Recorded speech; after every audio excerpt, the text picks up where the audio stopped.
Que a graça e a paz do Senhor Jesus Cristo convosco, meus irmãos e minhas irmãs. Como vocês estão hoje? Eu desejo que bem. Meus irmãos, hoje falarei convosco sobre a igreja. O que ela é, quais são os seus propósitos e algumas outras coisas sobre ela. Para que nós saibamos como é uma igreja segundo a vontade de Deus. E também nós também temos um certo conhecimento sobre ela, para não sermos ignorantes sobre este assunto. E quero falar convosco sobre a origem dela. A origem da igreja está em Cristo, porque foi o Senhor Jesus que a edificou.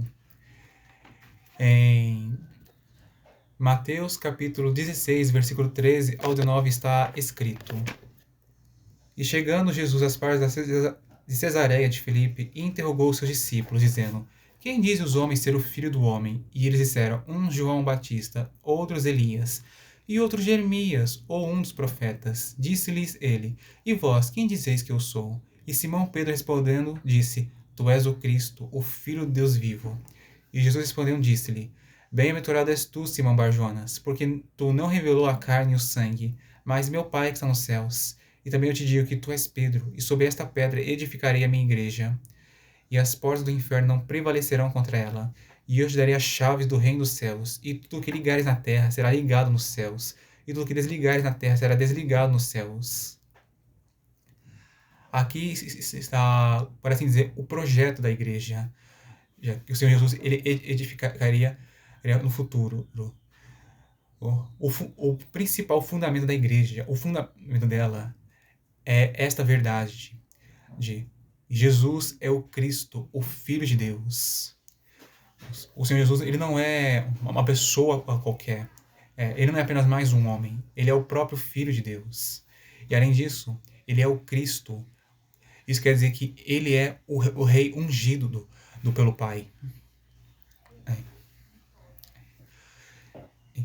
O Senhor ele prometeu a Pedro que ele daria as chaves do reino dos céus. Isso quer dizer que Pedro ele iria abrir as portas dos céus para o mundo, para que as pessoas, as que crescem no Senhor Jesus e o recebessem, pudessem entrar no reino celestial.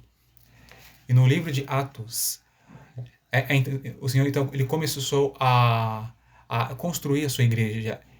Já foi no dia de Pentecostes em que a igreja nasceu. Foi quando o Senhor Jesus ele enviou o Espírito Santo ao mundo e ele foi derramado sobre os crentes que receberam a Cristo e foram batizados. E naquele dia, então, como dizer, a igreja ela começou a crescer e a se expandir e a realizar a obra do Pai.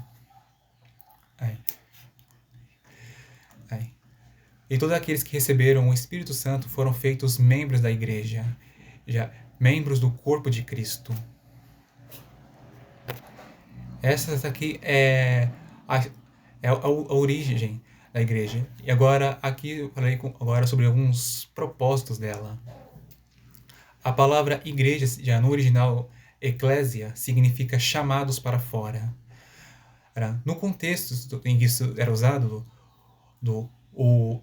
que era na Grécia Antiga, os atenienses eles eram chamados para fora de suas casas, para que eles se reunissem e tratassem de questões políticas. Os escritores do Novo Testamento usaram a palavra eclésia não pensando no significado do chamados para fora, mas pensando no outro significado desta palavra, assembleia. E a palavra assembleia, ela significa semelhante. O que isso mostra é que um propósito da igreja é ser semelhante ao seu rei, ao seu líder, o Senhor Jesus Cristo. Isso lembra o livro de Gênesis. Deus ele fez o homem e a mulher para serem a sua semelhança. Cristo ele fez a sua igreja para ela ser semelhante a ele. O Senhor ele redimiu homens e mulheres pecadores para que eles cumpram o seu propósito primordial, serem a semelhança de Deus. o Senhor Jesus, ele também é Deus. Outros propósitos da igreja já estão em 1 Pedro capítulo 2, versículo 9. Mas vós sois a geração eleita, o sacerdócio real, a nação santa, o povo adquirido para que anuncie as virtudes daquele que vos chamou das trevas para a sua maravilhosa luz.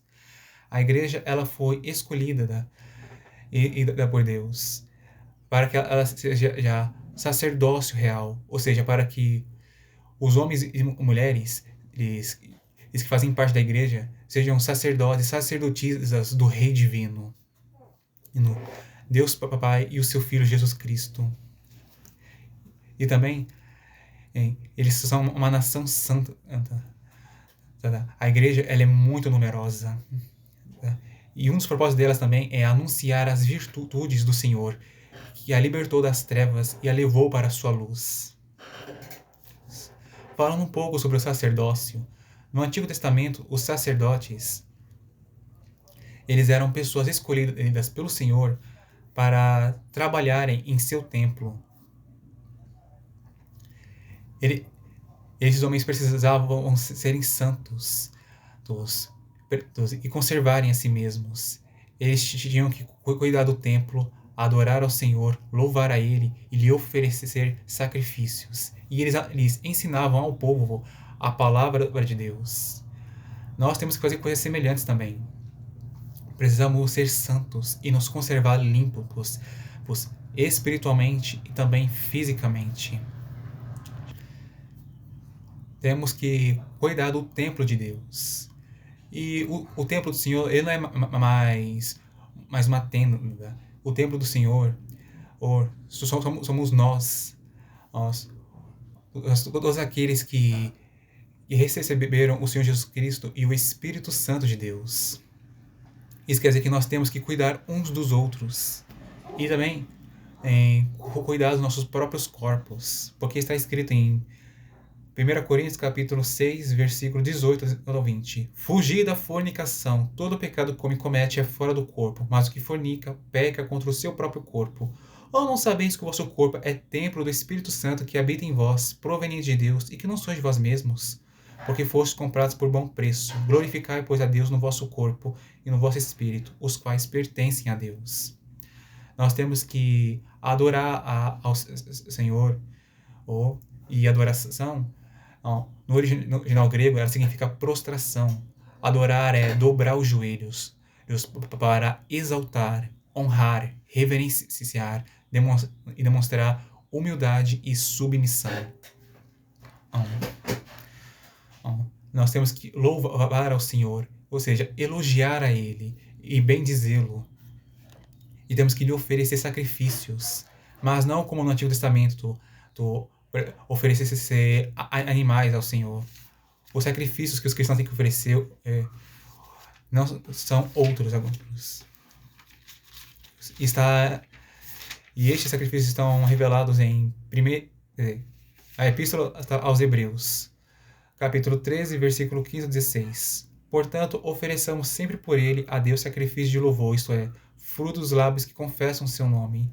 E não vos esqueçais da beneficência e comunicação, porque com tais sacrifícios Deus se agrada. O sacrifício que nós temos que oferecer ao Senhor é beneficência e comunicação. Beneficência significa fazer bem. E comunicação é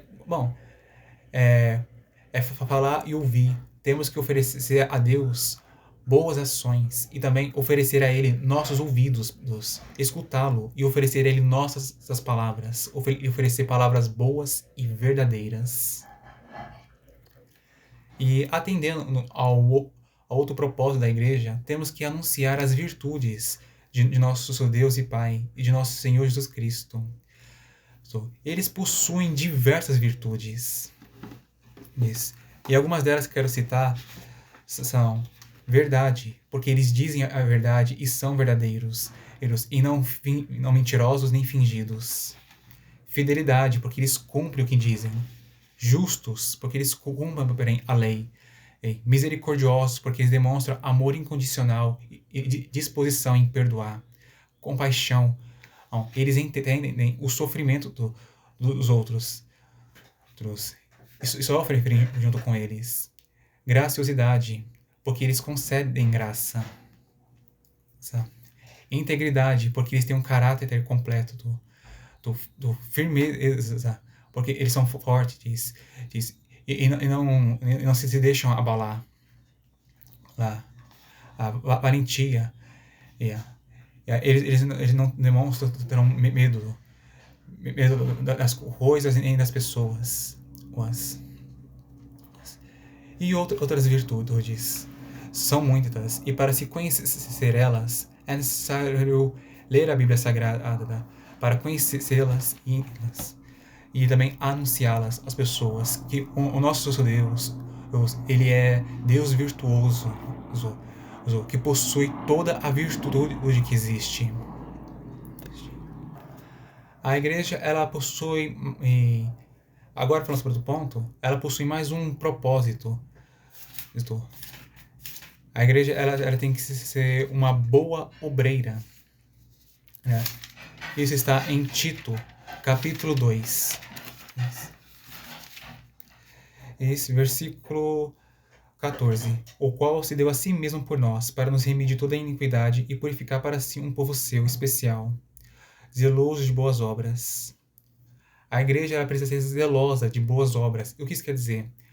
Ser ciumenta para com boas obras. Ela tem que amar fazer bons trabalhos, boas ações, e não querer deixá-las. E aqui mostra mais algumas coisas. Nós temos que estar separados da iniquidade, separados do pecado, separados da desigualdade, e sermos puros também. Porque foi para isso que o Senhor também nos fez. Para sermos livres da iniquidade e sermos puros e também zelosos de boas obras.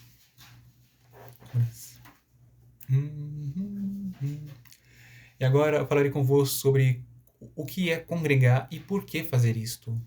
A palavra congregar significa ajuntar-se em rebanho. Os crentes, eles são semelhantes a ovelhas.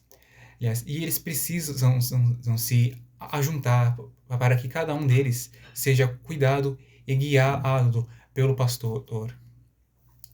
O sumo pastor de toda a igreja verdadeira é Cristo Jesus.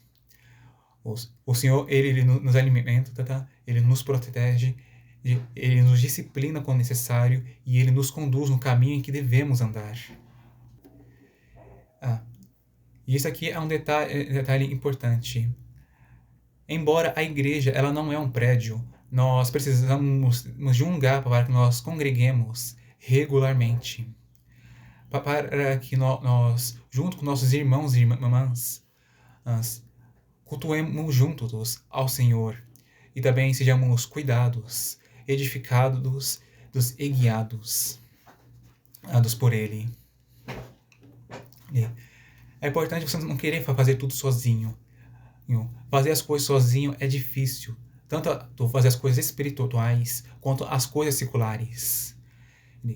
É difícil uma pessoa ela se manter firme com Deus sem nenhum irmão ou irmã para lhe ajudar a fazer isto. Por isso, não queira andar solitário. Queira andar acompanhado com pessoas de Deus que vão te aproximar dele e te fazer estar perto com ele. E agora eu falarei convosco sobre a estrutura da social da igreja. A igreja, ela é uma família, a família de Deus, pois cada membro é filho e filha de Deus. Porque Deus, ele adotou a todos aqueles que creram no nome do seu Filho Jesus e o receberam como Senhor e Salvador de suas vidas. E, portanto, como irmãos uns dos outros, pela fé, nós devemos amar e relacionar-se fraternalmente uns com os outros. Isto é, amar e se relacionar como irmãos. Tratá-los com amor, tratá-los bem, cuidar deles, eles defendê-los e também sermos unidos. Isso quer dizer, agirmos como um, pensarmos, sentirmos, fazermos e dizermos as mesmas coisas, tendo apenas um mínimo de diferenças que nos fazem ser indivíduos e não clones uns dos outros.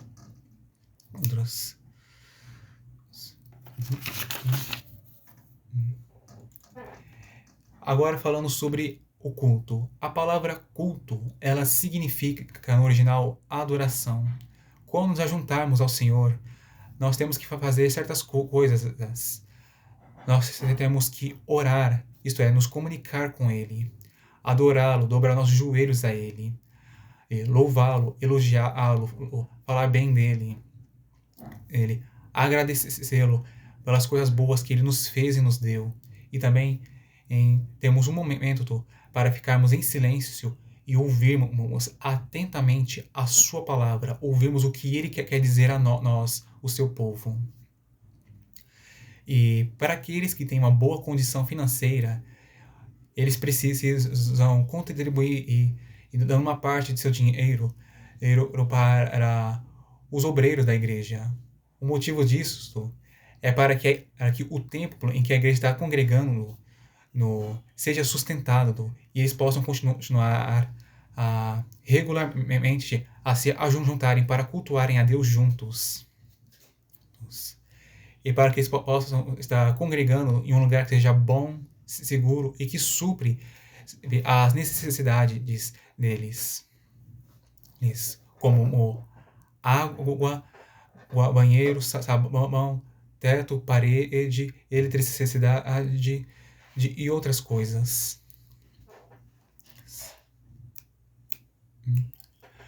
E agora, para ir convosco sobre uma missão da igreja. A igreja, ela possui 5 obreiros.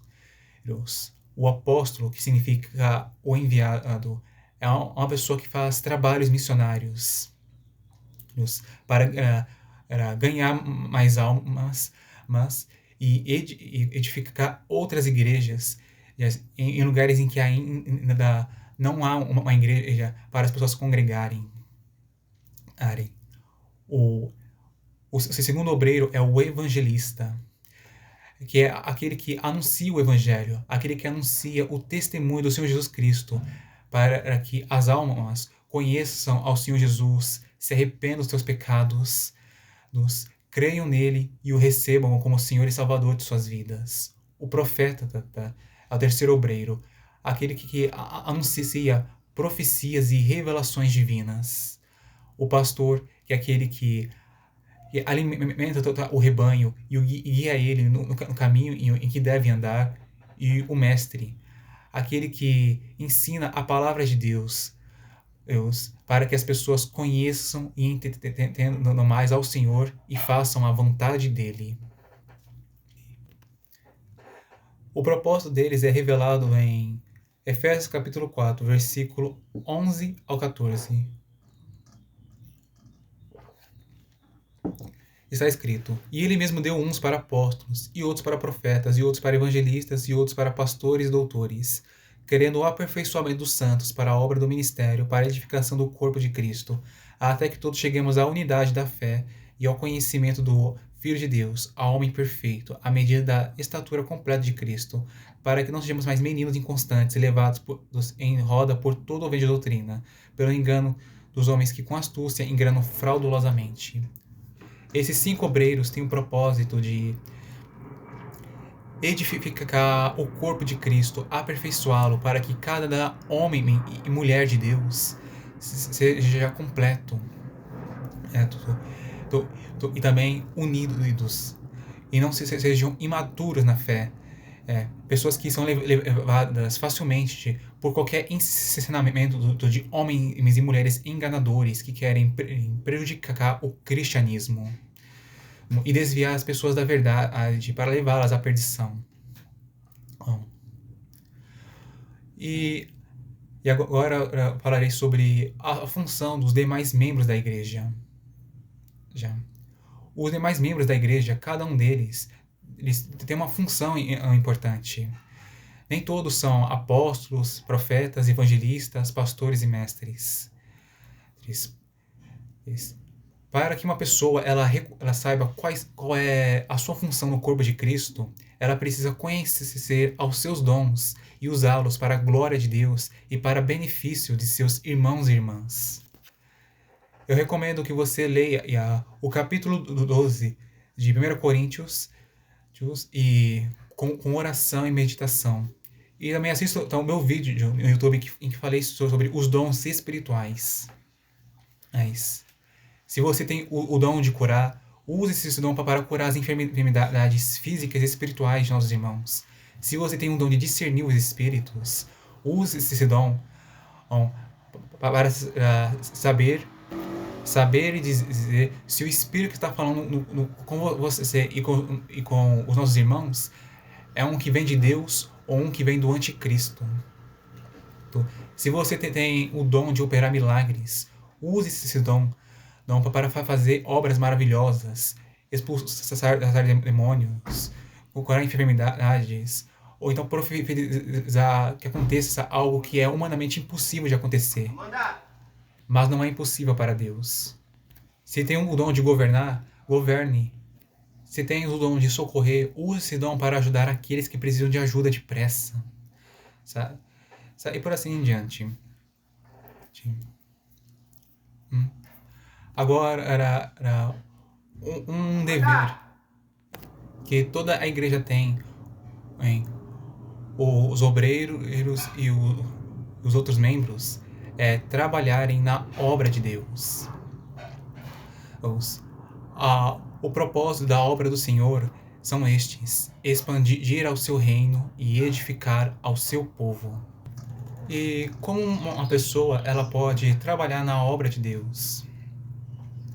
A resposta está em João capítulo 6, capítulo 28, versículo 28 ao 29. Disseram-lhe, pois, que faremos para executarmos as obras de Deus? Jesus respondeu e disse-lhes: a obra de Deus é esta, e creiais naquele que ele enviou.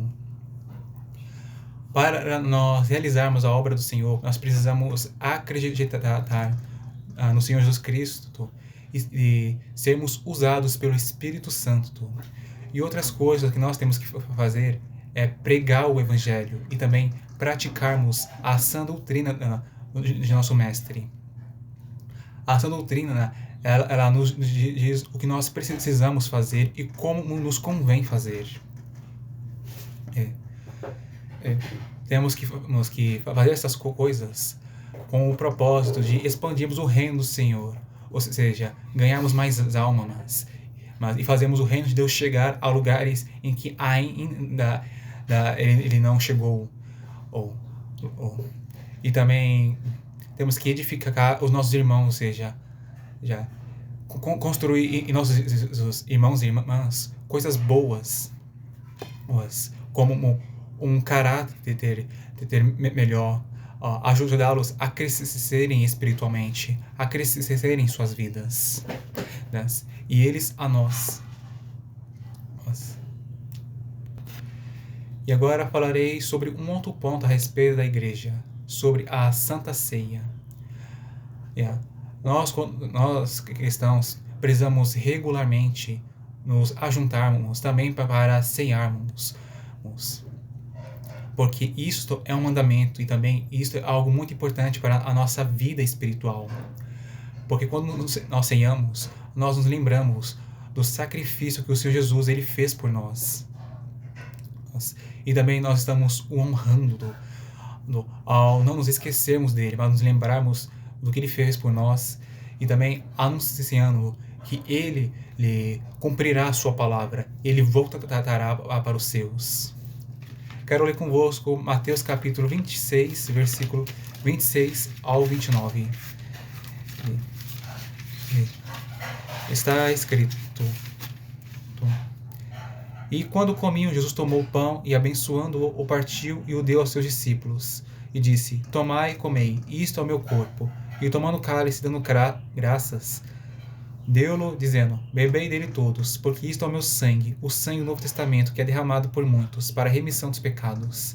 Digo-vos que desde agora não beberei deste fruto da vide, até aquele dia em que o beba novo convosco no reino do meu Pai. temos que o pão, ele simboliza o corpo de Cristo que foi entregue para ser crucificado por nós. O vinho simboliza o sangue dele que foi derramado ao nosso favor, para que nossos pecados fossem perdoados e nós fôssemos salvos. O Senhor Jesus, ele já prometeu no versículo 29 que ele beberá de novo quando ele voltar. Tá?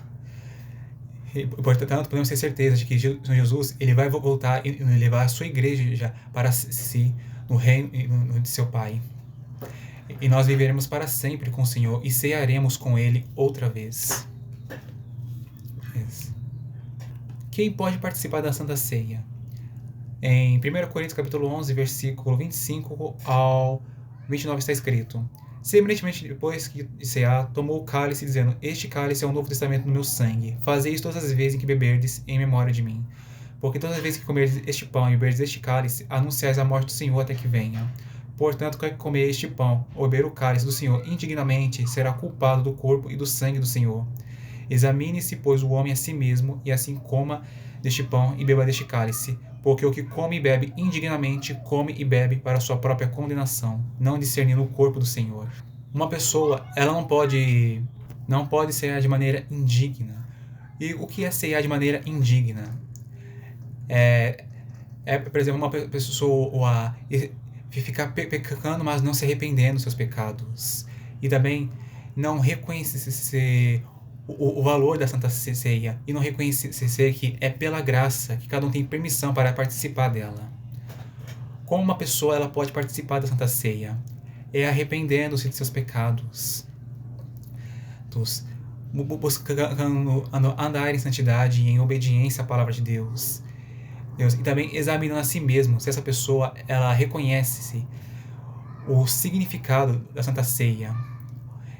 E também se ela valoriza isto e reconhece que pela graça ela tem permissão para participar e não pelas suas boas obras, pelos seus méritos. O que come e bebe a Santa Ceia, não fazendo esse exame, não analisando se ela pode ou não participar da Santa Ceia, está desonrando ao Senhor. E por isso essa participação da Ceia é a sua própria condenação. Examine a si mesmo e veja se você reconhece que é pela graça que você pode participar e se você reconhece o significado do comer o pão e o beber o vinho. Agora, meus irmãos, esta é a finalização do vídeo.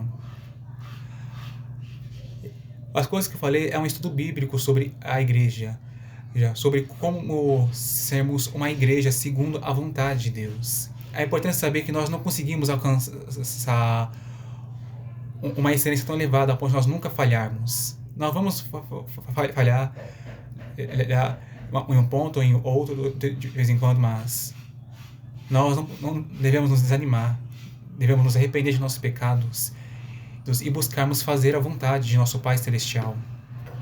Uma boa igreja não é aquela que nunca erra, aquela que não tem nenhum defeito.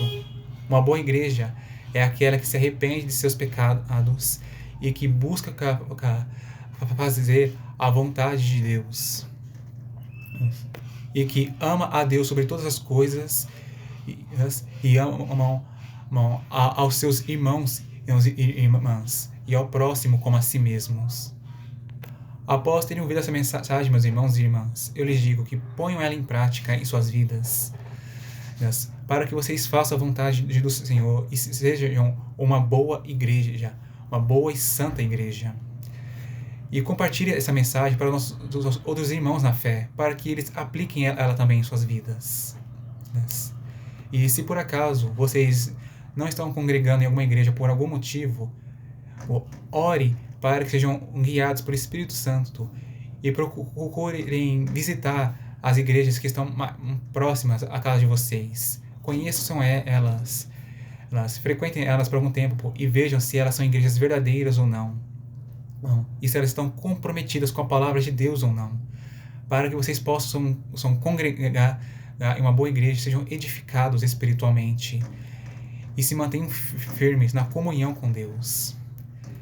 Para vocês saberem como escolher bem uma igreja, eu recomendo que vocês assistam o vídeo do nosso irmão na fé, o pastor Antônio Júnior, um verdadeiro e santo homem de Deus, que fala sobre 5 características de uma igreja e como escolher uma, para que vocês saibam bem como escolher qual vocês têm que congregar e qual vocês devem evitar. E assim, como fazer? Assim vocês possam se reunir com nossos irmãos e irmãs e cultuarmos juntos ao nosso Deus e nosso Senhor Jesus. E sermos cuidados e guiados por Ele. Que Deus abençoe cada um de vocês, meus amados irmãos e irmãs. E até a próxima, se o Senhor quiser. Amém.